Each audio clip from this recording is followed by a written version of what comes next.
तो देखिए पिछली कक्षा में हमने बीए पार्ट फर्स्ट ईयर की कक्षा में आपका अधिनायक तंत्र वाला टॉपिक जो है पूरा करवा दिया था। लेकिन उसमें एक चीज रह गई थी कि अधिनायक तंत्र और लोकतंत्र में क्या अंतर है। तो देखिए ये आप नोट कर लीजिए, उसके बाद में हम अगला टॉपिक लेते हैं जो आपका राजनीतिक दल है। तो देखिए अधिनायक तंत्र व लोकतंत्र में अंतर। तो देखिए अधिनायक तंत्र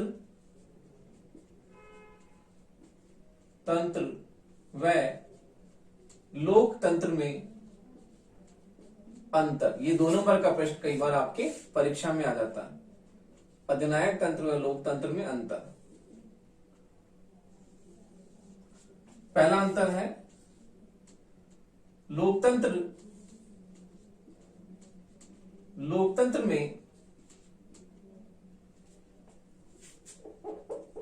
लोकतंत्र में शासन का आधार जनता होती है, जबकि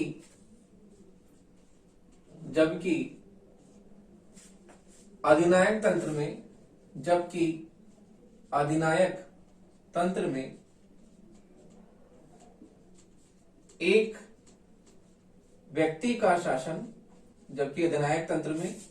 एक व्यक्ति का शासन होता है। अगला अंतर है लोकतंत्र में शक्तियों का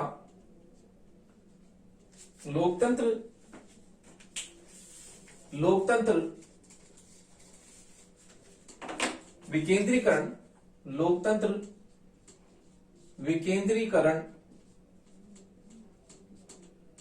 विकेंद्रीकरण पर आधारित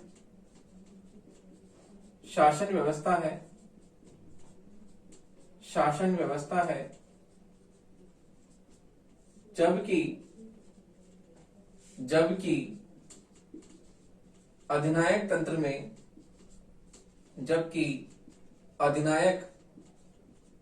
तंत्र केंद्रीकरण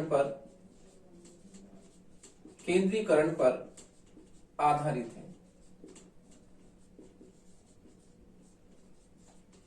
अगला अंतर है लोकतंत्र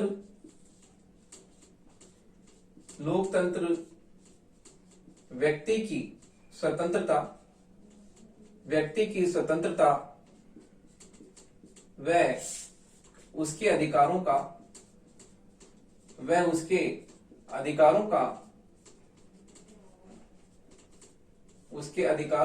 समर्थन करता है, जबकि अधिनायक तंत्र में व्यक्ति की स्वतंत्रता का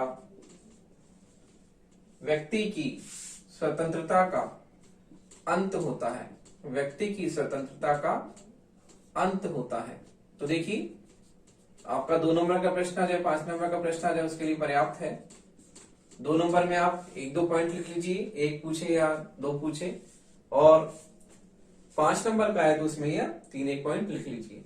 देखिए इस प्रकार से लोकतंत्र और अधिनायक तंत्र में अंतर का प्रश्न आपके परीक्षा में हमेशा आता है। तो उसमें आपका 2 नंबर का 5 नंबर का प्रश्न ही ज्यादा महत्वपूर्ण है। तो आपका अगला टॉपिक है इसके बाद में राजनीतिक दल। तो देखिए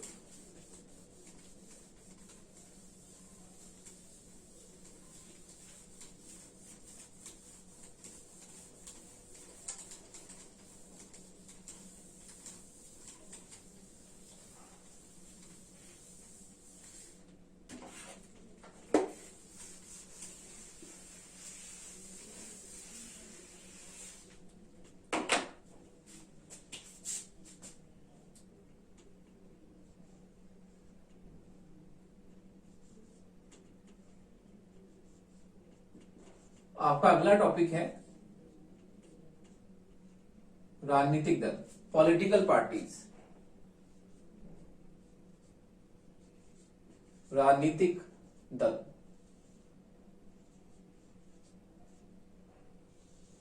तो देखिए राजनीतिक दल जैसे कि हम देखते हैं लोकतंत्र रूपी गाड़ी के पहिए इन्हें कहा जाता है, क्योंकि लोकतंत्र रूपी गाड़ी इन्हीं पर आधारित होती है। जिस प्रकार से गाड़ी बिना पहियों के नहीं चलती, उसी प्रकार से लोकतंत्र भी जो है राजनीतिक दलों के बिना नहीं चल सकता, क्योंकि हम देखते हैं लोकतंत्र में इन दलों का बहुत ही महत्वपूर्ण स्थान है और इन्हें लोकतंत्र का आधार स्तंभ तक कहा जाता है, क्योंकि लोकतांत्रिक शासन व्यवस्था दलीय शासन व्यवस्था पर आधारित है और दलीय शासन पर आधारित होने के कारण ही लोकतंत्र जो है सफलतापूर्वक संचालित होता है। तो इसलिए राजनीतिक दलों का लोकतंत्र में महत्वपूर्ण स्थान है और इसीलिए इन्हें लोकतंत्र का आधार स्तंभ कहा जाता है। यहां तक भी कहा जाता है कि राजनीतिक दलों के बिना हम लोकतंत्र की जो है कल्पना ही नहीं कर सकते, क्योंकि लोकतंत्र रूपी गाड़ी जो है इन्हीं पहियों पर आधारित है, जिसे कि हम राजनीतिक दल कहते हैं। तो इस प्रकार राजनीतिक दल जो है बहुत ही महत्वपूर्ण स्थान रखते हैं लोकतंत्र में, और लोकतंत्र का जो है आधार स्तंभ ये पॉलिटिकल पार्टीज ही हैं। इनके बिना लोकतंत्र जो है सफलतापूर्वक संचालित नहीं हो सकता, या हम यह कह सकते हैं कि लोकतंत्र बिल्कुल भी नहीं चल सकता इन राजनीतिक दलों के बिना। तो इसलिए लोकतांत्रिक शासन व्यवस्था में इन राजनीतिक दलों का बहुत ही महत्वपूर्ण स्थान है। तो देखिए हम देखते हैं कि राजनीतिक दल जो है इसका अर्थ और परिभाषा हम देखते हैं कि राजनीतिक दल का अर्थ परिभाषा क्या है। तो देखिए राजनीतिक दल जो है आधुनिक, तो देखिए राजनीतिक दल का अर्थ परिभाषा हम देखते हैं। राजनीतिक दल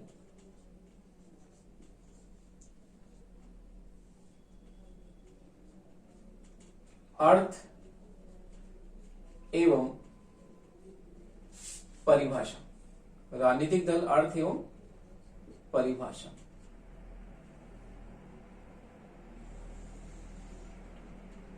तो देखिए राजनीतिक दल आधुनिक राज्य व्यवस्था, राजनीतिक दल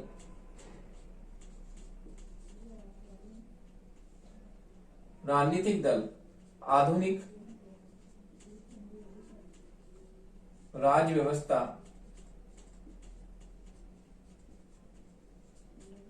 एवं शासन प्रणाली, आधुनिक राज्य व्यवस्था एवं शासन प्रणाली, राज्य व्यवस्था एवं शासन प्रणाली का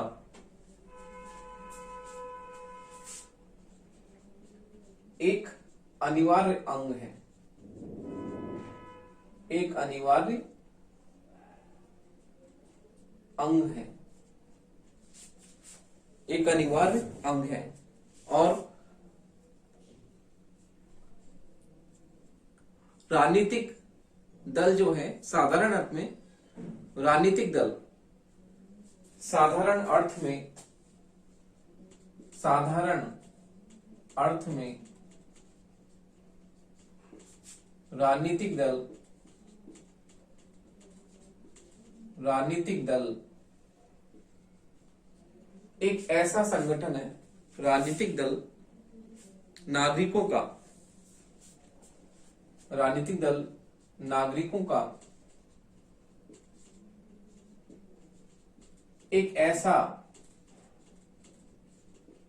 राजनीतिक, एक ऐसा राजनीतिक संगठन है, एक ऐसा राजनीतिक संगठन है, एक ऐसा राजनीतिक संगठन है जिसमें विचारधारा की एकता पाई जाती है, जिसमें विचारधारा की, जिसमें विचारधारा की एकता पाई जाती है, जिसमें विचारधारा की एकता पाई जाती है, विचारधारा की एकता पाई जाती है, और इसका उद्देश्य शासन सत्ता पर अधिकार प्राप्त करके, इसका उद्देश्य शासन व्यवस्था पर, इसका उद्देश्य शासन व्यवस्था पर अपना शासन व्यवस्था पर अपना अधिकार प्राप्त करके, शासन व्यवस्था पर अपना अधिकार प्राप्त करके, अधिकार प्राप्त करके, अपनी विचारधारा प्राप्त करके, अपनी विचारधारा अधिकार प्राप्त करके, अपनी विचारधारा के अनुसार, अपनी विचारधारा के अनुसार शासन कार्य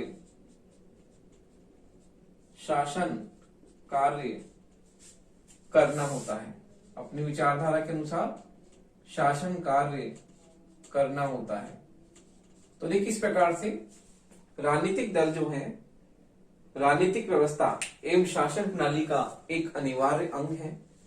और हम राजनीतिक दल का आशय एक ऐसे, इसका साधारण सरल अर्थ में हम इसका आशय इस प्रकार लेते हैं कि राजनीतिक दल नागरिकों का एक ऐसा राजनीतिक संगठन है जिसमें विचारधारा की एकता पाई जाती है, और इसका उद्देश्य शासन व्यवस्था पर अपना अधिकार प्राप्त करके अपनी विचारधारा के अनुसार शासन संचालन करना होता है।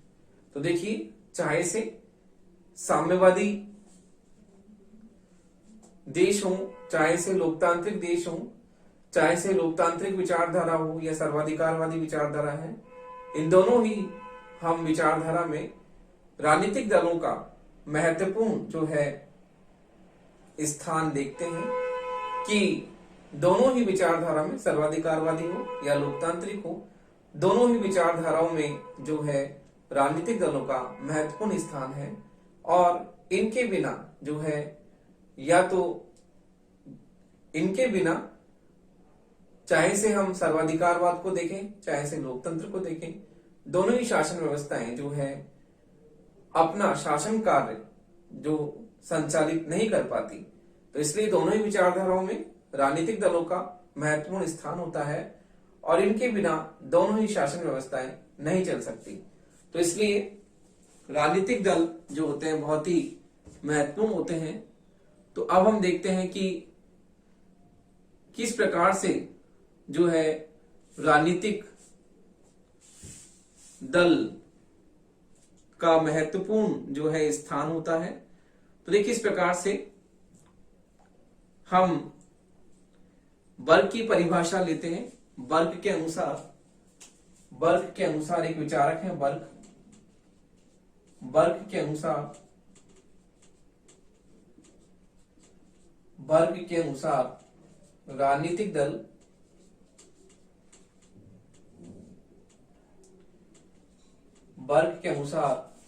राजनीतिक दल ऐसे लोगों का समूह होता है, ऐसे लोगों का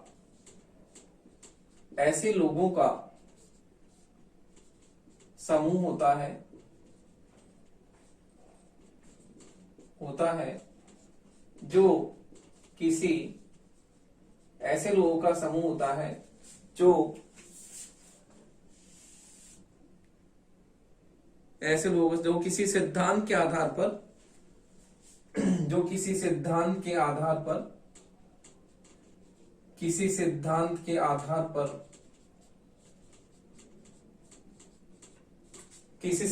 के आधार पर जिस पर वे एकमत हो, जिस पर वे एकमत हो,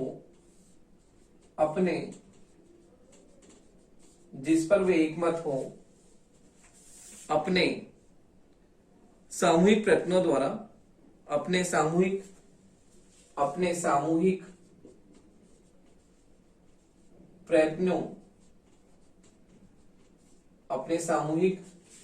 प्रयत्नों द्वारा जनता के हित में कार्य करने के लिए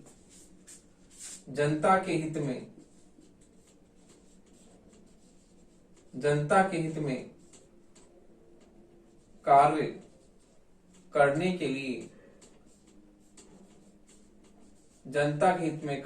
के लिए एकता में बंधे हो, कार्य करने के लिए एकता में बंधे हो। देखिए, राजनीतिक दल ऐसे लोगों का समूह होता है जो किसी सिद्धांत के आधार पर, जिस पर वे एकमत अपने सामूहिक प्रयत्नों द्वारा जनता के हित में कार्य करने के लिए एकता में बंधे हो। तो देखिए, इस प्रकार से राजनीतिक दल में हम देखते हैं कि विचारधारा बहुत महत्वपूर्ण होती है और एक विचारधारा पर सभी लोग सहमत हो। तो हम देखते हैं कि उस विचारधारा पर सभी लोगों का एकमत होना आवश्यक है और इसका उद्देश्य, राजनीतिक दलों का उद्देश्य क्या होता है? सत्ता को प्राप्त करना। तो शासन में इनकी महत्वपूर्ण भागीदारी होती है। तो हम देखते हैं कि राजनीतिक दल इलेक्शंस में जब वोटिंग होती है तो किसी उम्मीदवार को जब बहुमत प्राप्त हो जाता है तो वो जीत जाता है और फिर बाद में निर्वाचित होकर सरकार बनाता है। तो इसलिए इनका राजनीतिक उद्देश्य है और ये सरकार बनाना जो है इनकी महत्वपूर्ण जिम्मेदारी होती है। तो इस प्रकार शासन सत्ता में हम देखते हैं कि ये शासन व्यवस्था पर अपना अधिकार प्राप्त करके अपनी विचारधारा के अनुसार शासन कार्य करते हैं। तो देखिए, इस प्रकार से हम राजनीतिक दलों का महत्वपूर्ण स्थान मानते हैं। तो देखिए, राजनीतिक दलों के लक्षण अथवा आवश्यक तत्व मैं खाली आपको पॉइंट्स ही बताऊंगा।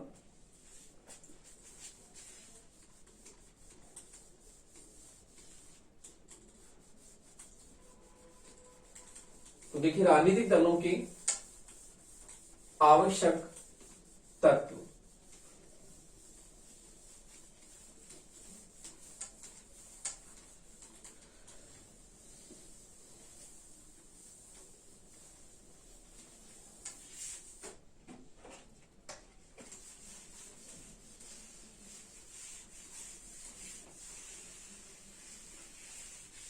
तो देखिए, राजनीतिक दलों के आवश्यक तत्व एवं लक्षण। राजनीतिक दलों के आवश्यक तत्व एवं लक्षण। तो देखिए, राजनीतिक दलों के आवश्यक तत्व एवं लक्षण हम देखते हैं। पहला पॉइंट है दल के सदस्यों का संगठन। तो देखिए, पहली शर्त है दल के सदस्यों का संगठन। दल के सदस्यों का संगठन यानी दल का निर्माण करना और सदस्यों को जो है चुनकर संगठित करना। अगला है दल के सदस्य अपने कार्यक्रम के विषय में, दल के सदस्य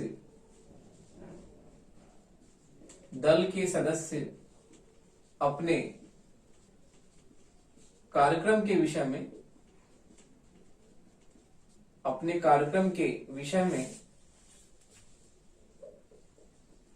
दल के सदस्य अपने कार्यक्रम के विषय में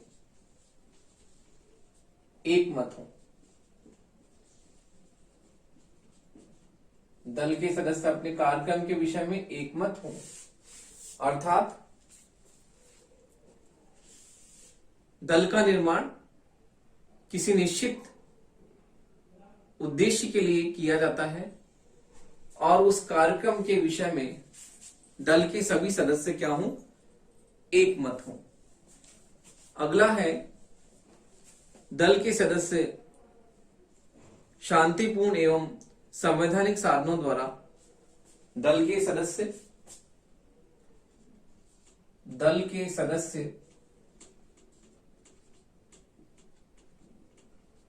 शांतिपूर्ण, दल के सदस्य शांतिपूर्ण एवं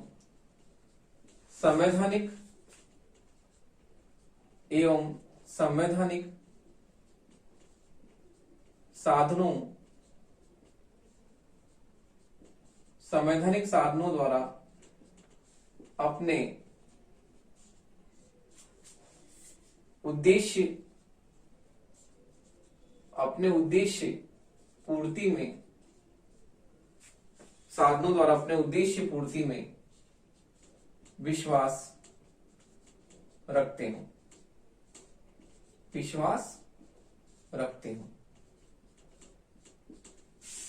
शांतिपूर्ण संवैधानिक साधनों द्वारा अपने उद्देश्य की प्राप्ति में विश्वास रखते हो कि शांतिपूर्ण और संवैधानिक साधनों द्वारा उन्हें क्या करना है, सत्ता प्राप्त करनी है, ये उनका लक्ष्य है। अगला है, शासन पर नियंत्रण करने की इच्छा। तो देखिए, शासन पर नियंत्रण करने की इच्छा, शासन पर नियंत्रण करने की इच्छा। तो देखिए, हम देखते हैं कि शासन, तो देखिए, राजनीतिक दल निर्वाचन में मतदाताओं का बहुमत प्राप्त करके देश में अपनी सरकार बनाते हैं और इस प्रकार शक्ति प्राप्त करने की इच्छा रखते हैं। तो देखिए, इस प्रकार शासन पर नियंत्रण वो करते हैं। अगला है, राष्ट्रीय हितों की वृद्धि के लिए प्रयत्नशील, राष्ट्रीय हितों की वृद्धि के लिए प्रयत्नशील। देखिए, अगला पॉइंट है, राष्ट्रीय हितों की वृद्धि के लिए, राष्ट्रीय हितों की वृद्धि के लिए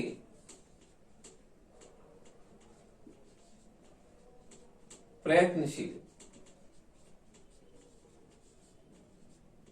तो देखिए, राजनीतिक दल राष्ट्रीय हितों की वृद्धि के लिए निरंतर प्रयत्नशील रहते हैं क्योंकि उनका उद्देश्य राजनीतिक सत्ता को प्राप्त करना है और राजनीतिक सत्ता को प्राप्त करके ये जो है सरकार में अपनी महत्वपूर्ण भूमिका अदा करते हैं।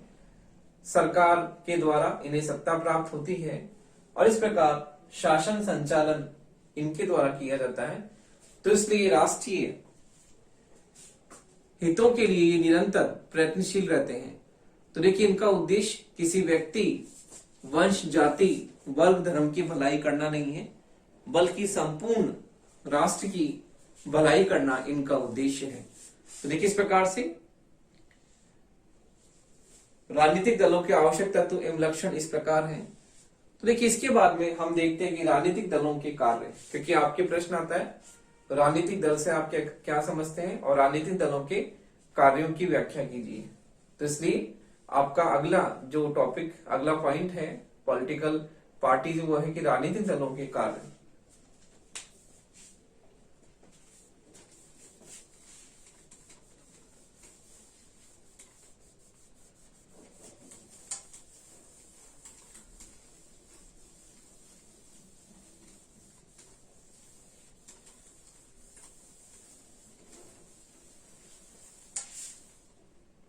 तो देखिए, आपका अगला टॉपिक है राजनीतिक दल में, अगला पॉइंट है आपका राजनीतिक दलों के कार्य। राजनीतिक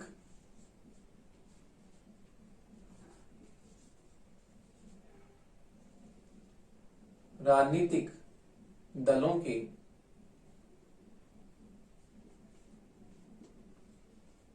कार्य, राजनीतिक दलों के कार्य। देखिए राजनीतिक दलों के कार्य इस प्रकार हैं। राजनीतिक दल अपना महत्वपूर्ण उद्देश्य सरकार को बनाकर पूरा करते हैं। उनका उद्देश्य है शासन का संचालन करना, अर्थात राजनीतिक सत्ता को प्राप्त करना उनका महत्वपूर्ण उद्देश्य है। तो ये इलेक्शंस में राजनीतिक दल अपनी सक्रिय भागीदारी निभाते हैं, उम्मीदवारों को खड़ा करते हैं, और जब प्रत्याशी विजयी हो जाता है तो उसके बाद में, निर्वाचित होने के बाद में, जब इनकी पार्टी को बहुमत प्राप्त हो जाता है तो ये सरकार बनाते हैं।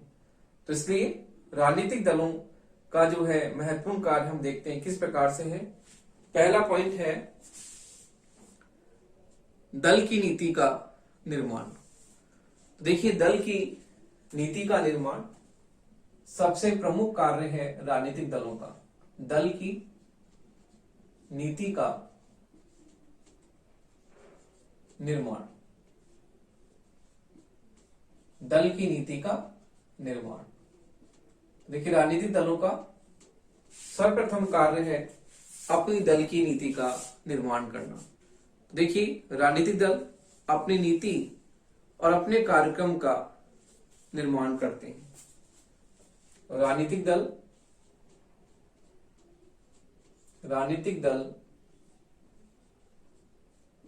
अपने दल की नीति और कार्यक्रम का, अपने दल की नीति और कार्यक्रम का निर्माण करते हैं। कार्यक्रम का निर्माण करते हैं। तो देखिए अपने दल की नीति का और अपने कार्यक्रम का निर्माण करते हैं। तो हम देखते हैं हर देश के समक्ष कुछ न कुछ समस्याएं होती हैं। तो राजनीतिक दल उन समस्याओं के समाधान के लिए, तो देखिए प्रत्येक देश में कुछ न कुछ समस्याएं होती हैं, कुछ न कुछ समस्याएं होती हैं, कुछ न कुछ समस्याएं होती हैं। राजनीतिक दल कुछ न कुछ समस्याएं होती हैं। राजनीतिक दल इन समस्याओं के समाधान के लिए, राजनीतिक दल इन समस्याओं के समाधान के लिए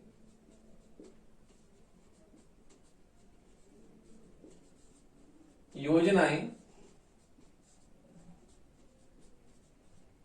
राजनीतिक दल इन समस्याओं के समाधान के लिए योजनाएं के लिए अपनी योजनाएं बनाता है। समाधान के लिए अपनी योजनाएं बनाता है, अपनी योजनाएं बनाता है कि किस प्रकार से जो है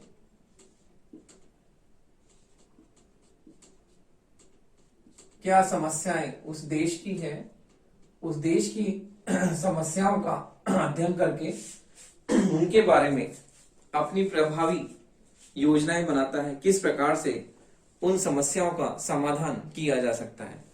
तो देखिए राजनीतिक दल का सर्वप्रथम कार्य है अपने दल की नीति का निर्माण करना, अपना कार्यक्रम प्रस्तुत करना, एजेंडा प्रस्तुत करना। और हम देखते हैं कि हर देश में कुछ न कुछ समस्याएं होती हैं। इन समस्याओं को वो स्टडी करते हैं, अध्ययन करते हैं। इन समस्याओं का अध्ययन करने के बाद में इन समस्याओं के समाधान के लिए अपनी प्रभावी योजनाएं प्रस्तुत करते हैं। तो देखिए सबसे पहला कार्य है राजनीतिक दल का अपने दल की नीति का निर्माण करना। और राजनीतिक दल अपने दल की नीति का सर्वप्रथम निर्माण करते हैं और उसी के आधार पर ये अपने दल का संगठन करते हैं।